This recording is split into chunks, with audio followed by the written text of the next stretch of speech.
So ito nga po pala ang ating motor, Sniper 155 2023 model.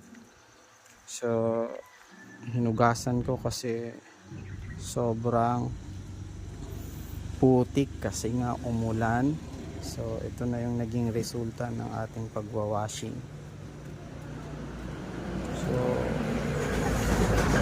may mga napalitan na po sa ating Sniper. So papakita natin yan sa ating buong vlog.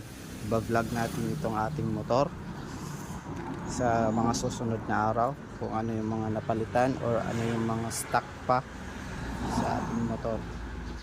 So may mga napalitan na po dyan sa ating motor, pero konti pa lang, pinaunti-unti pa lang natin palitan.